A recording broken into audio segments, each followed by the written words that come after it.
I am an American soldier. I am a warrior and a member of a team. I serve the people of the United States and live the Army values. I will always place the mission first. I will never accept defeat. I will never quit. I will never leave a fallen comrade. I am disciplined, physically and mentally tough, trained and proficient in my warrior tasks and drills. I always maintain my arms, my equipment, and myself. I am an expert, and I am a professional. I stand ready to deploy, engage, and destroy the enemies of the United States of America in close combat. I am a guardian of freedom and the American way of life. I am an American soldier. The soldiers of the United States of America have a long and proud tradition of putting themselves between the American people and those who would do them harm. In its infancy, the American founders feared that the Army could be used to threaten the rights and liberties that are at the vital core of what it means to be an American. But, operating under civilian control, the U.S. Army has for more than 2 centuries proved itself to be a defender of America's freedoms. Over those centuries, the Army has fought deadly battles against foes both within our borders and on the other side of the world. The Army doesn't choose the wars in which it fights. American soldiers did not make the decision to take action in Vietnam or Afghanistan. American soldiers did not identify as enemies the Japanese and German forces of the mid-20th century, nor the Mexican and American Indian forces of the mid-19th. They did not choose to see their nation ripped apart, nor to be the cause of death for so many of their own countrymen. But they stood ready to go where sent, to defend the national interests and to advance the national cause. And the Army has done much more than simply fight. As the Center of Military History's report, American Military History, puts it, we should also consider the Army as a social force in peace. From the beginning, the Army has played a role in developing the country, in exploring, guarding the frontier, and constructing roads, in engineering, transportation, communication, sanitation, and medicine, and in flood control. At the same time, the Army has served as a vehicle for social mobility of certain disadvantaged groups: European immigrants in the 19th century, African Americans in the 1950s and 60s, and Hispanic Americans today. America's military history reaches back further than the nation itself. Its roots are in the European armies and the wars for dominion in the Old World. When the British colonies formed in the New World, they found that their most immediate military threat came from the native population. Though the colonists were able to form friendly relations with some Indian tribes, other tribes saw the threat that the Europeans posed and met that threat with force. The Indian warriors had no knowledge of, nor interest in, the European rules of war. They fought in an entirely different style than Europe's traditional massed armies. Indians used surprise attacks, striking from concealment and avoiding pitched battles. To defend the colonies, governors established local militias. Every able-bodied male was expected to serve in the militia, and every home was expected to have at least one working firearm. These men were America's original citizen soldiers. The militias drilled in tactics such as volley fire and quick response to emergency bells. They built solid defenses around each village and kept their powder dry. But in contrast to professional armies, the militias were loosely structured and generally only met a few days a year to drill. During a conflict known as King Philip's War, New England colonists and their own Native American allies battled against a confederation of other native tribes. In that war, a colonialist named Benjamin Church emerged to form a company of colonialists and allied natives.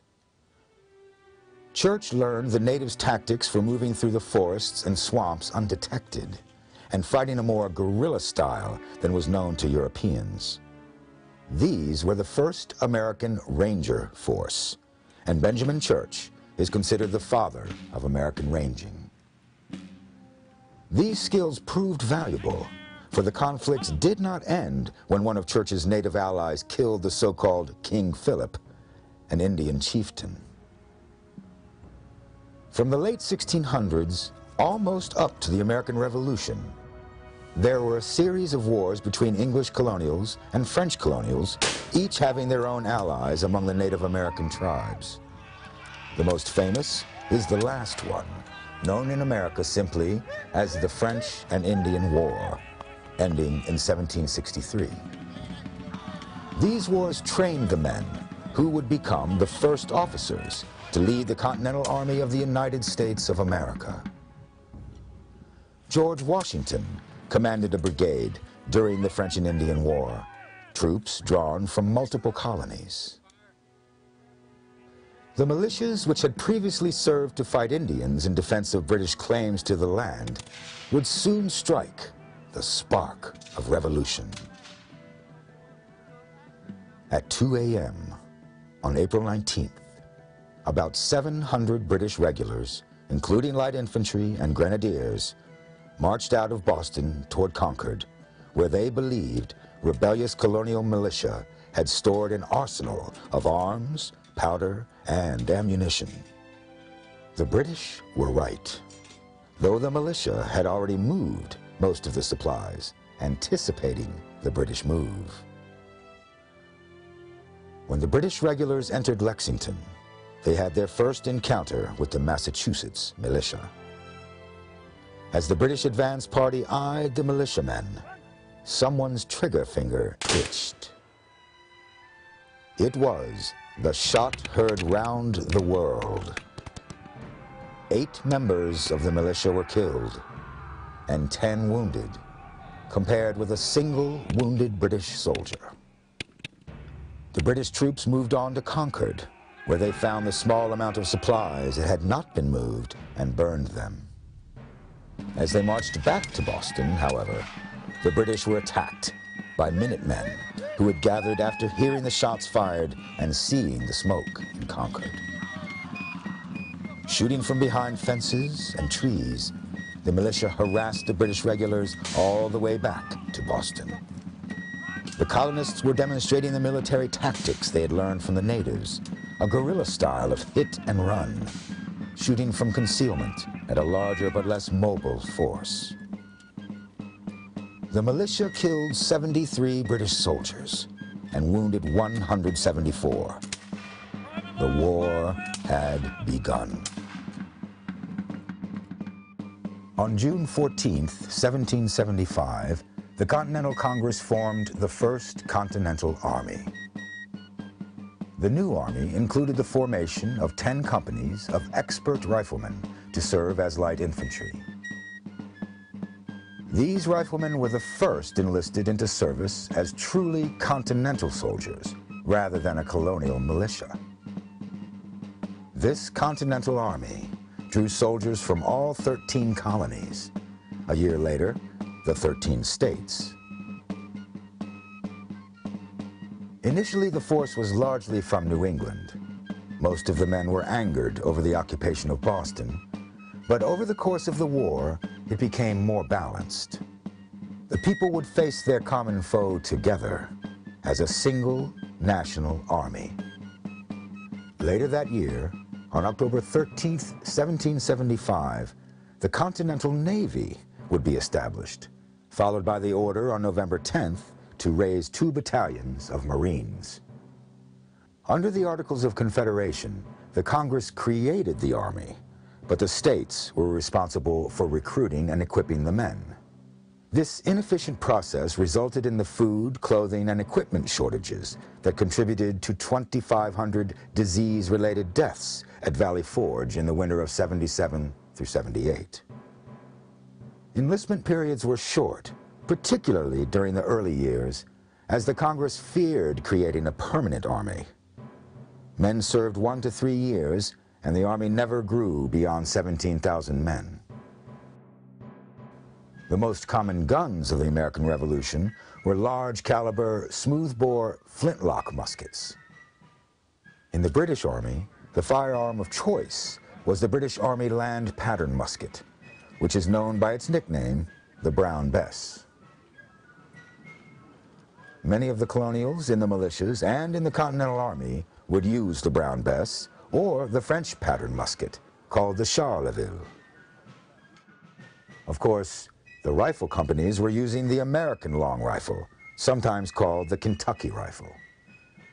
The rifles of the 1770s took longer to load and were more prone to fouling from the black powder. In the hands of most soldiers, the smoothbore Brown Bess was a better weapon, as it could be reloaded much more quickly and was more useful for volley fire. But the marksmen of the rifle companies took advantage of the extra range and accuracy offered by their rifled barrels and put them to deadly use. These were men such as Timothy Murphy of the Pennsylvania frontier. The son of Irish immigrants, Timothy and his brother John enlisted in Captain John Loudon's company of Northumberland Riflemen, where he demonstrated himself an expert marksman, able to hit a 7-inch target at 250 yards. Murphy's skills qualified him to be placed into Daniel Morgan's elite rifle corps. Daniel Morgan was a veteran of the French and Indian War. During the Revolutionary War, he commanded a crack troop of marksmen, backwoodsmen who had grown up hunting, trapping, and scouting. Officially named the Rangers, they were better known as Morgan's Riflemen. At the Second Battle of Saratoga, October 7th, 1777, Daniel Morgan commanded the left flank of the American forces. During the battle, the British line fell into disarray, but British General Simon Fraser was rallying them to reform. American General Benedict Arnold, who had not yet turned traitor, saw General Fraser and shouted to Morgan, "That man on the great horse is a host unto himself and must be disposed of. Direct the attention of some of the sharpshooters amongst your riflemen to him." Morgan did as he was commanded, and soon Tim Murphy was climbing a tree that would give him a clear line of sight to the target, 300 yards away. He fired a single shot, and General Fraser fell. Without Fraser to rally them, the British line fell apart.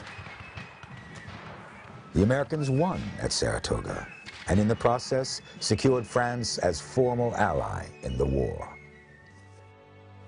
This first American army was also the first integrated army.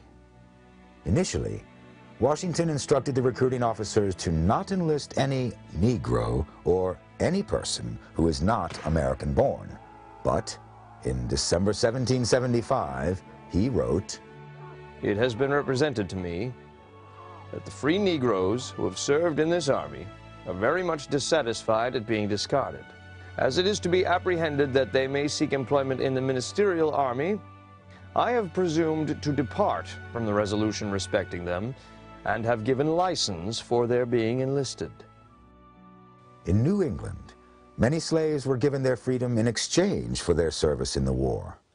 The Rhode Island legislature wrote, "It is voted and resolved that every able-bodied Negro, mulatto, or Indian manslave in this state may enlist into either of the said 2 battalions to serve during the continuance of the present war with Great Britain. That every slave so enlisting shall be entitled to and receive all the bounties, wages, and encouragements allowed by the Continental Congress to any soldier enlisting in their service.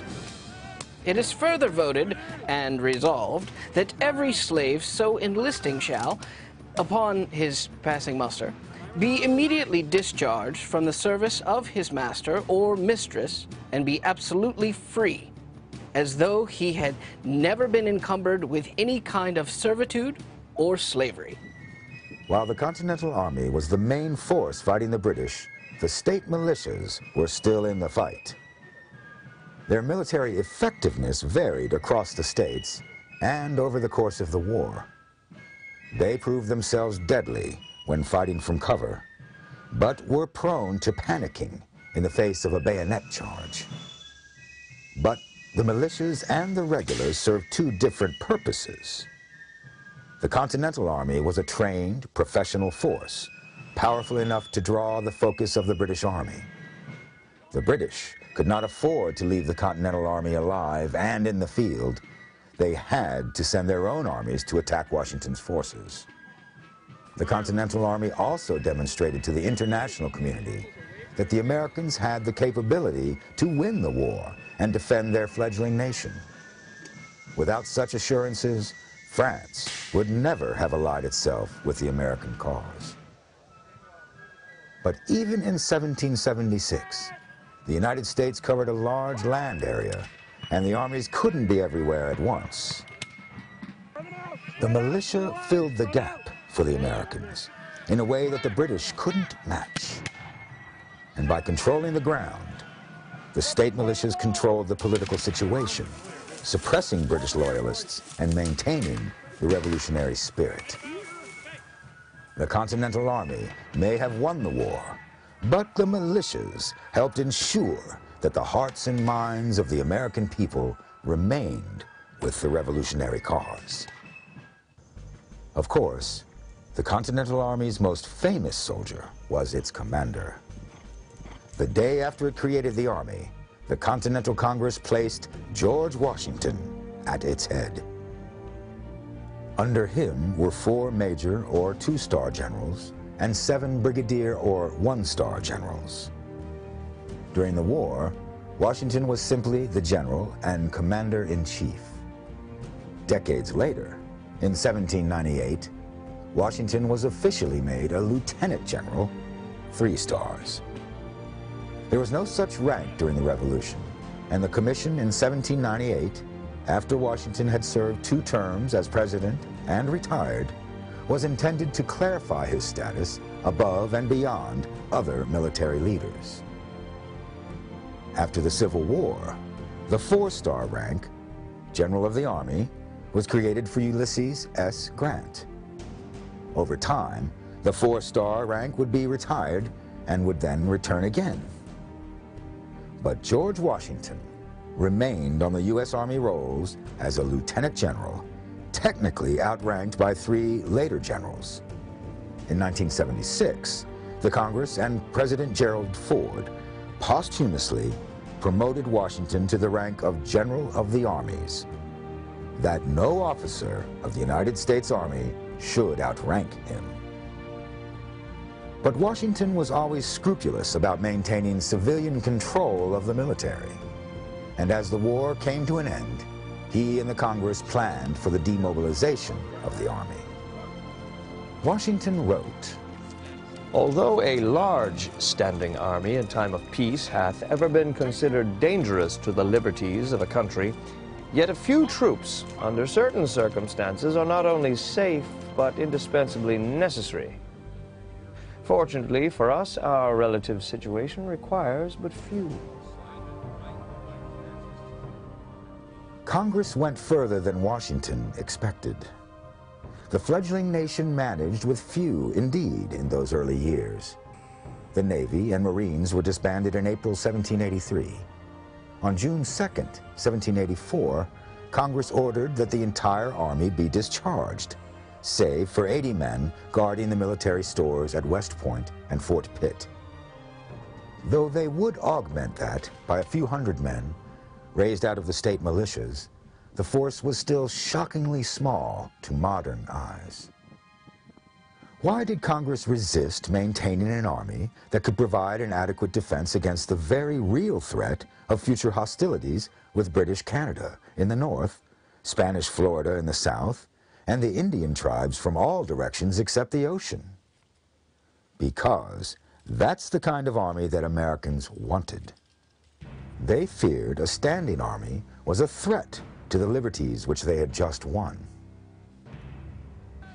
And they feared paying for one almost as much.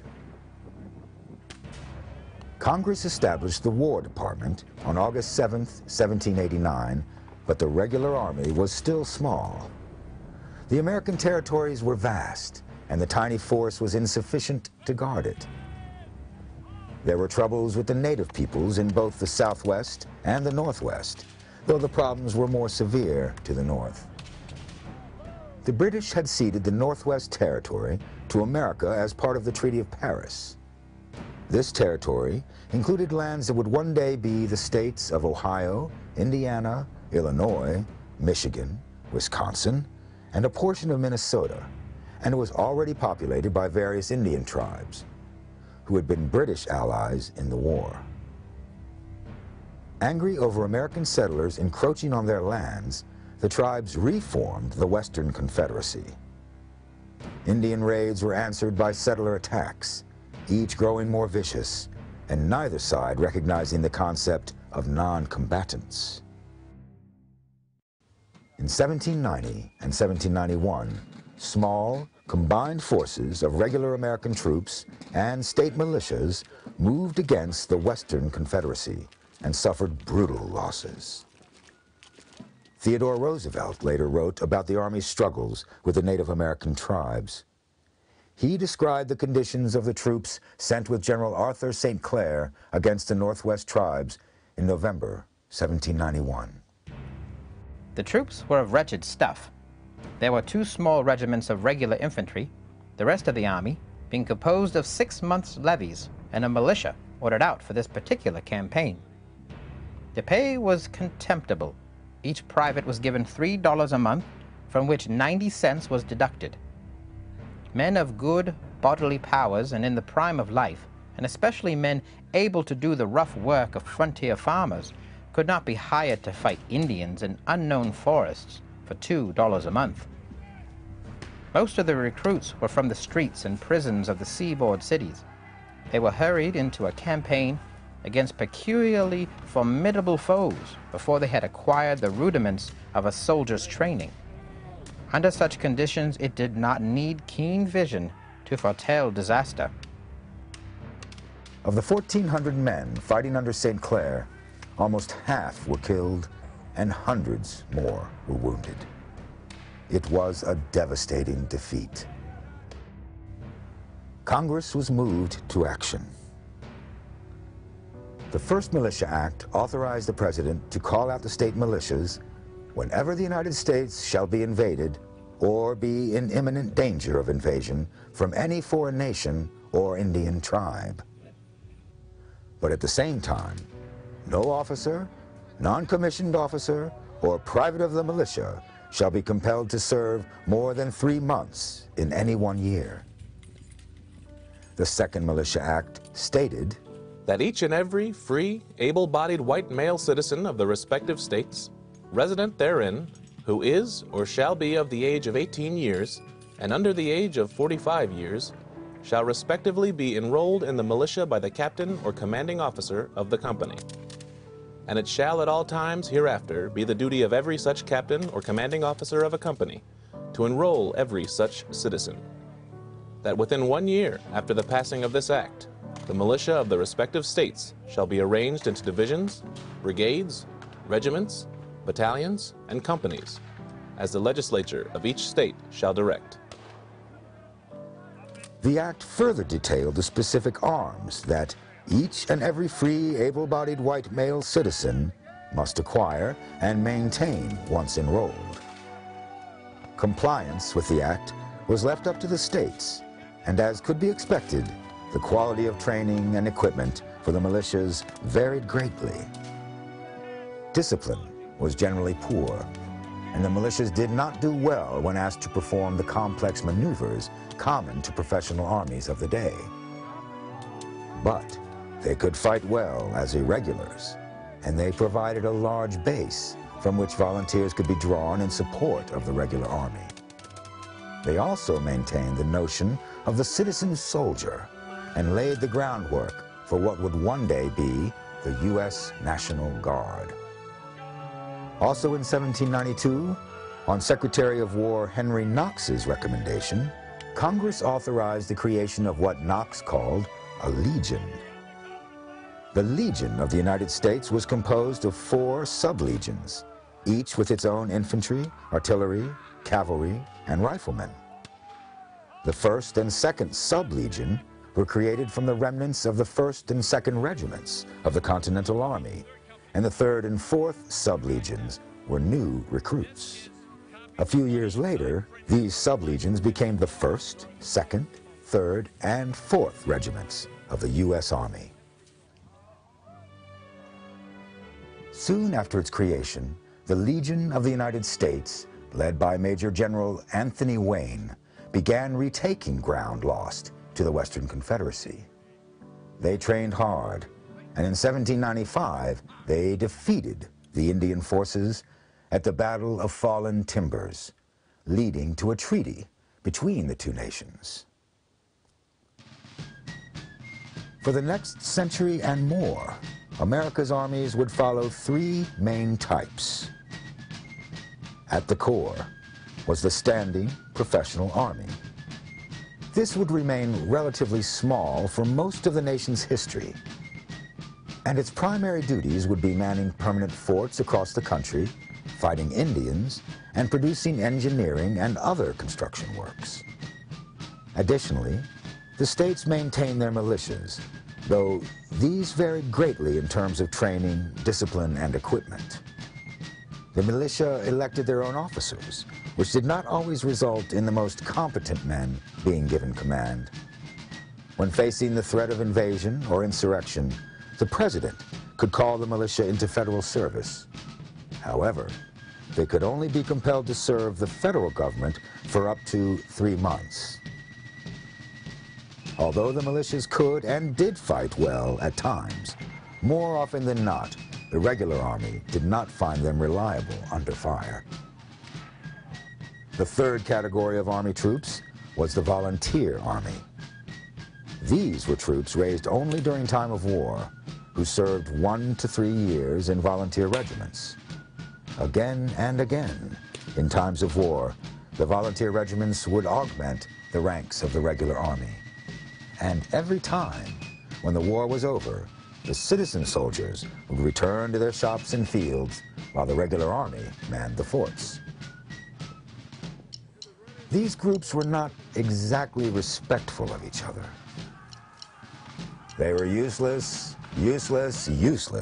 expensive, wasteful, good for nothing, said one regular army officer during the Mexican War, speaking of the volunteers. Meanwhile, a volunteer was said to refer to soldiers in the regular army who followed orders without argument as moving musket-holding machines.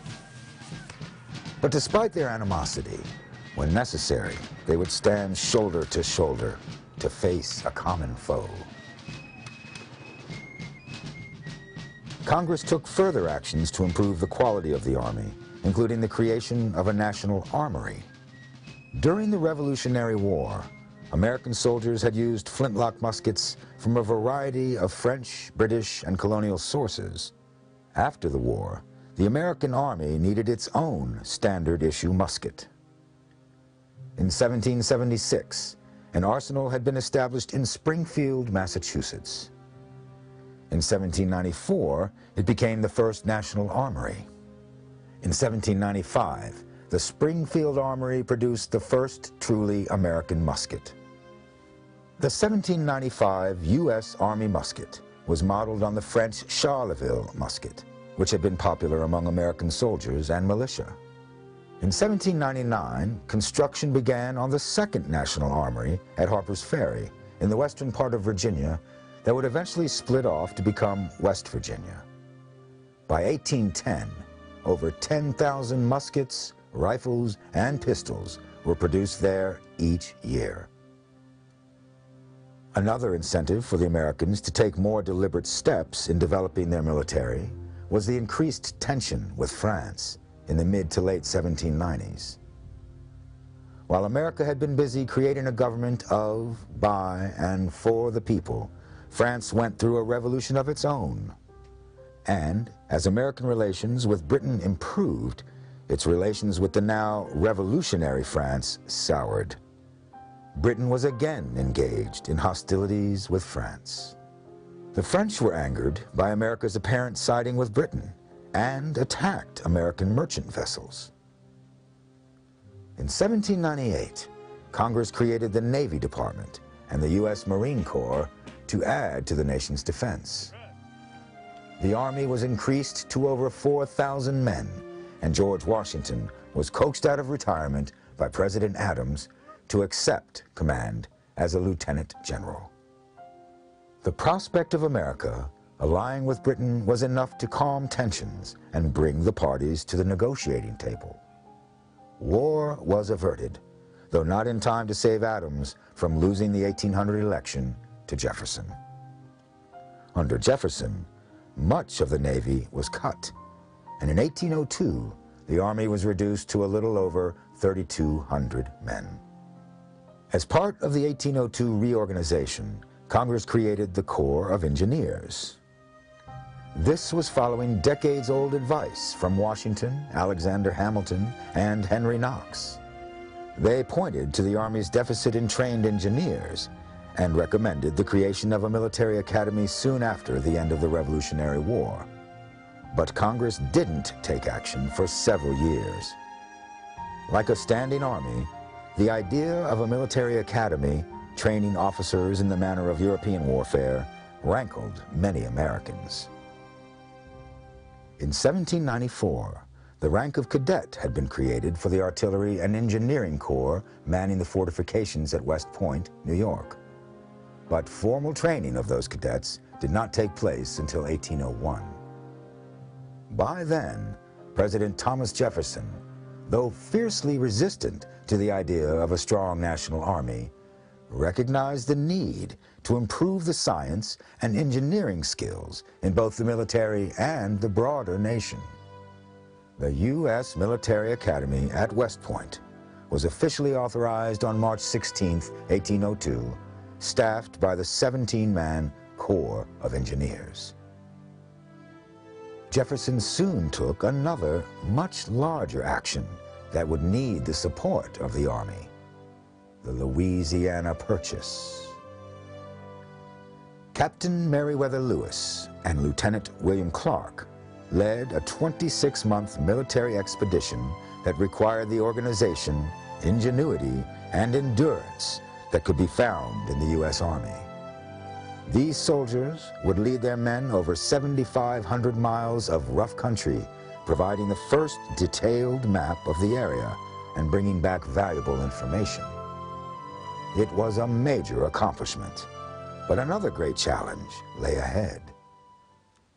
The France-Britain pendulum swung again. Britain and France were again at war, and America was insisting that it was a neutral party.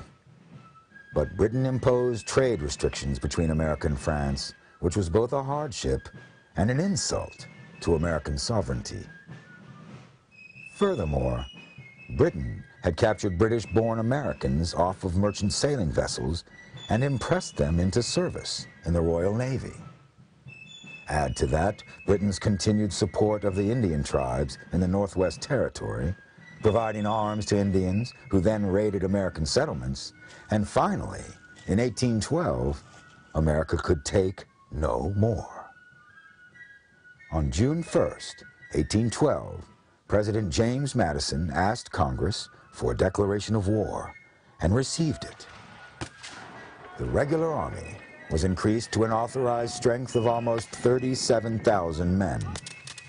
Volunteer regiments and state militia would also have a role in this war, and eventually 20 additional infantry regiments would be added to the regular army with one-year enlistments. infantry regiments were recruited from individual states, so that most of the men in a regiment all came from the same state. Congress offered signing bonuses of land and cash to bring in the men. In the war, America fought the British at land and sea, and they also fought the British allies, the Indians of the Northwest Territory, who were led by the Shawnee war leader, Tecumseh. Tecumseh had already been giving the American military trouble before this war began, and in August 1812, his men helped the British capture Detroit. But the city was recaptured a year later by Navy Captain Oliver Hazard Perry, and Tecumseh himself was killed at the Battle of the Thames. With his death, the alliance of Indian tribes fell apart. The greatest battle of the War of 1812 actually took place after the Treaty of Ghent had been signed, ending the war. On January 8, 1815, Major General Andrew Jackson, unaware of the treaty signed weeks earlier, led an amalgamated force of about 1,000 regulars and 3,000 to 4,000 militia, including pirates and freed slaves, much to the consternation of many, to defend the city of New Orleans against a force almost 3 times his size. Years later, Teddy Roosevelt would write of Jackson's success against a superior foe. Praise is due to the American soldiers, for it must not be forgotten that they were raw troops opposed to veterans. And indeed, nothing but Jackson's tireless care in drilling them could have brought them into shape at all. In the open field, the British regulars, owing to their greater skill in maneuvering and to their having bayonets, with which the Tennesseans were unprovided, could in all likelihood have beaten them. But in rough or broken ground, the skill of the Tennesseans, both as marksmen and woodsmen, would probably have given them the advantage. The American soldiers deserve great credit for doing so well, but greater credit still belongs to Andrew Jackson, who, for his cool head and quick eye, his stout heart and strong hand, stands out in history as the ablest general the United States produced, from the outbreak of the Revolution down to the beginning of the Great Rebellion.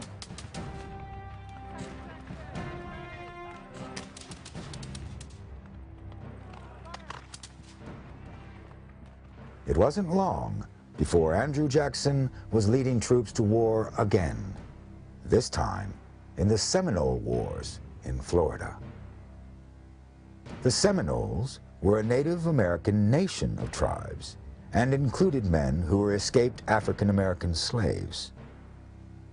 This wasn't Jackson's first conflict with Indian tribes of the South. Before his great victory at New Orleans, Andrew Jackson had defeated the Creek Nation in Alabama and Georgia, forcing the tribes to cede vast portions of their land to U.S. government. Indian wars continued, while America, as always, looked west. In 1846, in the wake of the annexation of Texas a year earlier, America went to war with Mexico. There was much opposition to the war, already driven by the sectional rivalry that would pull the country apart in 15 years. The nation saw support for the war in the southern states and opposition in much of the north. But the war went forward. This conflict did not involve invasion or insurrection within the U.S. borders. Therefore, President James Polk could not call the militia to federal service. The war must be fought by the Federal Army alone.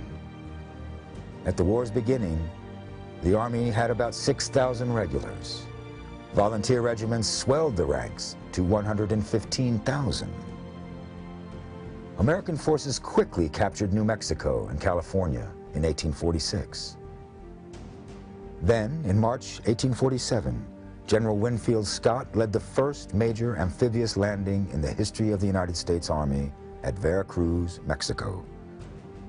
Among the 14,000 men following him were Robert E. Lee, George Meade, Ulysses S. Grant, James Longstreet, and Thomas Stonewall Jackson, though that nickname was still more than a decade in the future. Leaving part of his force behind, Scott pushed on toward Mexico City with about 8,500 men. A few months later, Scott's men defeated the Mexican forces in the Battle of Chapultepec, capturing Mexico City. The American soldiers had won all major battles in the war with Mexico, but success in that war may have made the next one inevitable. The struggles between free and slave states, already causing deep divisions in the Union, would become even more intense. The massive lands that Mexico surrendered in the Treaty of Guadalupe Hidalgo would ratchet tensions further than ever. And the American soldiers who had just captured Mexico City together would soon face one another as enemies. Before the fighting even began, the Confederacy had already recruited one of the nation's best generals. In the years following the war with Mexico, Robert E. Lee was made superintendent of his beloved United States Military Academy. As states began seceding, his old commander, General Winfield Scott, approached him about taking command of the Union forces. But Lee could not bring himself to fight against Virginia, and he resigned his commission with the Army when his state seceded from the Union in April 1861, after the capture of Fort Sumter. President Lincoln responded to Sumter by calling 75,000 militia into service to defend the capital and demand the return of the Confederate States. But decades of inactivity by the militia meant that few of these men were adequately supplied, trained, or experienced. Unfortunately, those 75,000 90-day volunteers did not perform well in the first major battle of the war. We called to them, tried to tell them there was no danger, called them to stop, implored them to stand.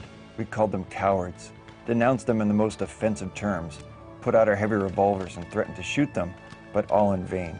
A cruel, crazy, mad, hopeless panic possessed them and communicated to everybody about in front and rear. The heat was awful. Although about 6, the men were exhausted. Their mouths gaped, their lips cracked and blackened from the powder of the cartridges they had bitten off in battle, their eyes staring in frenzy.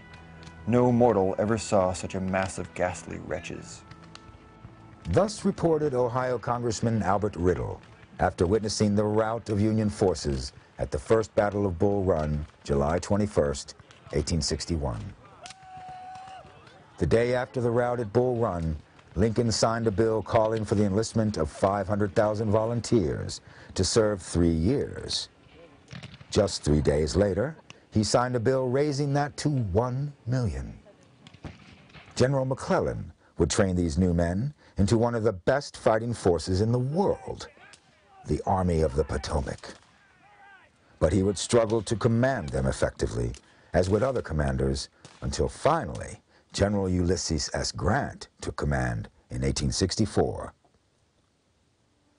When the guns fired on Fort Sumter in April 1861, the federal government had about 500,000 shoulder arms held in arsenals in northern states. About 80% of these were 69 caliber smoothbores.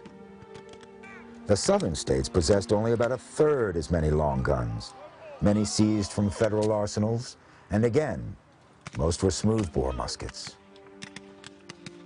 These included old Model 1816 and 1822 Springfield Flintlock muskets, some of which had been converted to the percussion system and some not, as well as Model 1842 muskets, which were manufactured as percussion guns from the start. Both sides could raise more troops than they could quickly arm, and there was a massive effort to build or buy as many guns as possible. But the Union didn't just need guns, it needed men to fire them. With the Emancipation Proclamation, the Union began to actively recruit black soldiers into its ranks. In May 1863, the War Department created the Bureau of United States Colored Troops, tasked with recruiting African Americans to fight. Almost 200,000 blacks enlisted in the U.S. Army during the Civil War. They served in the United States Colored Troops, newly created by the order of the Secretary of the Army, and included black regiments of all types: infantry, cavalry, and artillery. By war's end, the USCT represented about 10% of the Union's total forces. They fought for many reasons, but obviously, one powerful incentive was to strike a blow against the forces that had enslaved millions of their fellow African Americans. By taking up arms to join the fight, these men were not waiting to be freed. They were freeing themselves. The war dragged on, longer than any had expected. Grant's promotion to Lieutenant General in charge of all Union forces in March 1864 put in motion the campaigns that would bring the war to its bloody conclusion. This included sending General William Tecumseh Sherman, named in part for the great Shawnee war leader who had opposed America in 1812, to march his armies across Georgia and eventually to the Atlantic Ocean, laying waste to all Confederate assets along the way, including the city of Atlanta, the heart of the South. Grant himself would focus on General Robert E. Lee's Army of Northern Virginia, centered around Richmond, Virginia. By June, Grant and his generals were in the Richmond-Petersburg area and were digging trenches. Actions around Petersburg and Richmond continued through the fall and even into winter. A series of skirmishes and smaller battles were occasionally producing victories for the Confederacy, but were wearing away at Lee's resources. In April of 1865, the Army of Northern Virginia had been seriously weakened. After 4 years of war, rebel soldiers were worn down. Food shortages and disease had taken their toll, and more men were disappearing in the night, leaving behind a shrunken army. Then the Union forces finally broke through at Petersburg. Grant later described the attack. We kept up a continuous artillery fire upon the enemy around the whole line, including that north of the James River, until it was light enough to move, which was about 4:45 in the morning. At that hour, Parks and Wright's Corps moved out as directed, brushed the abattis from their front as they advanced under a heavy fire of musketry and artillery, and went without flinching. They mounted the parapets and threw themselves inside of the enemy's line. Grant had ordered continuous artillery fire along the enemy line throughout the night of April 1st. At 4 o'clock in the morning on April 2nd, the 9th and 6th Corps would attack along their respective fronts.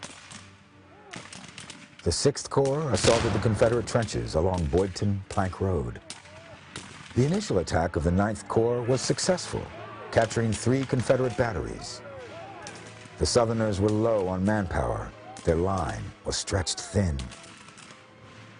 The 9th Corps had overrun the Confederate trenches. With that one break through the Confederate lines, the Southern defenses around the city were indeed untenable.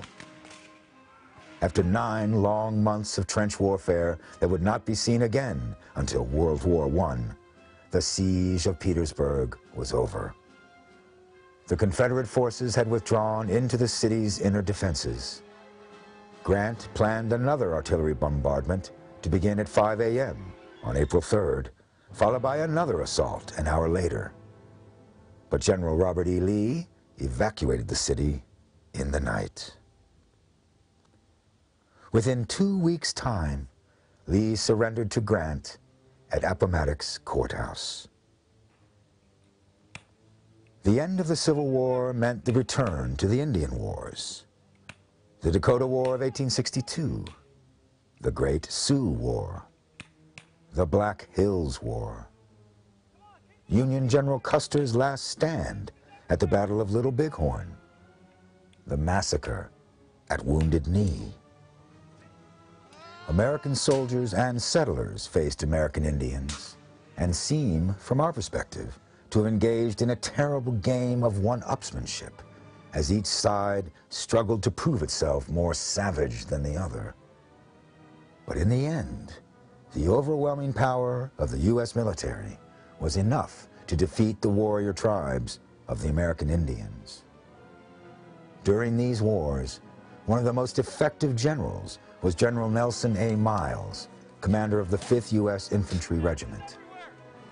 After the destruction of Custer's force at Little Bighorn, Miles helped sweep the plains of the Lakota Indians, pushing them onto their reservations.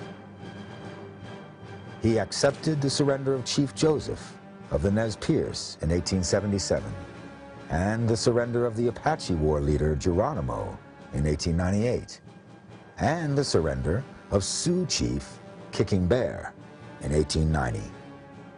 The Indian Wars were a difficult time, and today Americans look back at the destruction and forced removal of Indian tribes as tragic.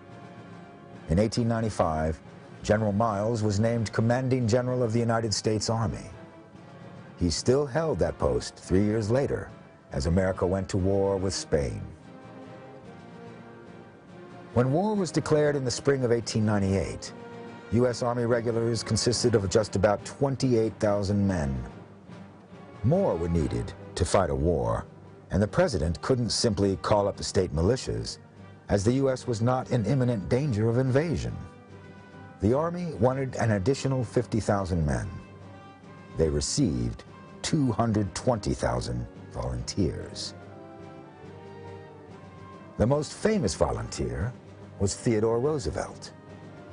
Until recently, Roosevelt had been the Assistant Secretary of the Navy, and he was strongly supportive of this war.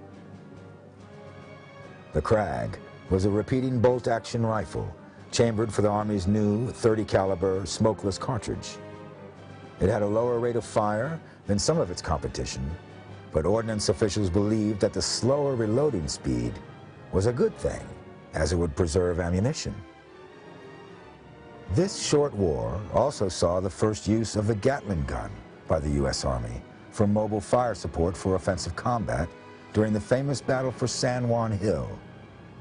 The Gatling guns used at that time had 10 rotating barrels and could fire from 300 to 900 shots per minute, using the same ammunition as the Crags.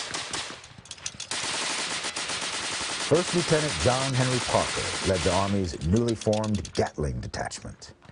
At one point, Parker's guns blazed in support of Teddy Roosevelt and his Rough Riders. By this point, Leonard Wood had received a battlefield promotion to Brigadier General, and Roosevelt was now the colonel of the regiment. Parker wrote in the History of the Gatling Detachment, Traub pointed out the enemy, which was menacing Colonel Roosevelt's position. About 600 yards to the right, oblique from the position of the guns and perhaps 200 yards or less in front of the salient occupied by Colonel Roosevelt and the 3rd Cavalry, there was a group of about 400 of the enemy, apparently endeavoring to charge the position. Sergeant Green's gun was instantly turned upon this group at point-blank elevation. The group melted away. Captain Marcotti states that, after the surrender, some Spanish officers described this to him, stating that the enemy seen at this point was a body of about 600 escaping from El Caney, that they were struck at this point by machine gun fire so effectively that only 40 of them ever got back to Santiago. The rest were killed. Roosevelt was so impressed with Parker's actions that day and his ability to see the potential of the machine guns that he put his own 2 Colt 7mm machine guns under Parker's command. The Spanish-American War ended with the Treaty of Paris in the fall of 1898. The treaty made Cuba an independent state and required Spain to cede Guam and Puerto Rico to America. Spain also accepted $20 million from the U.S. in payment for the Philippines. But the Filipinos had been fighting a revolution against Spain and did not consider themselves for sale.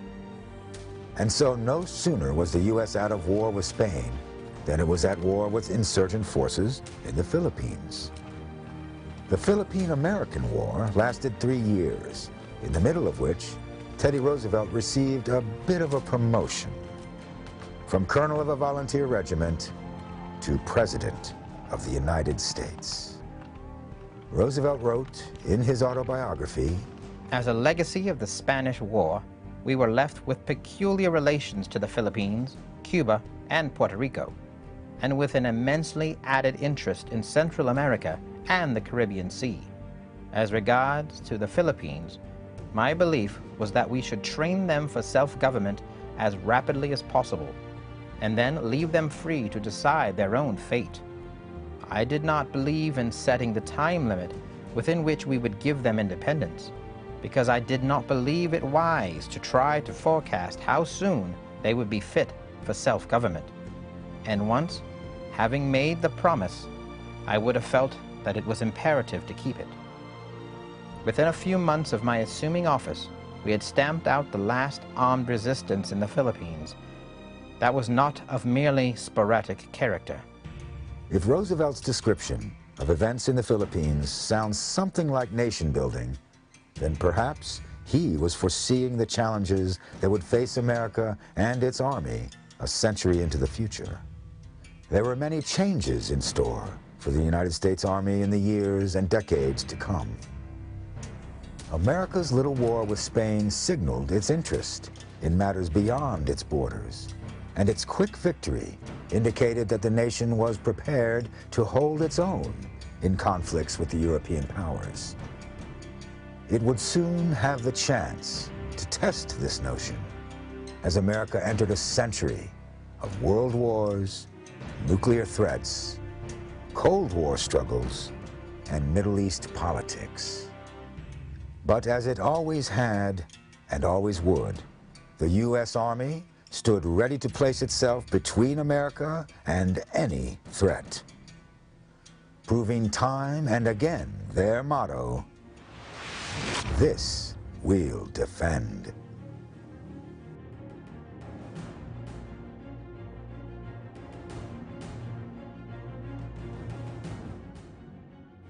Thanks for watching.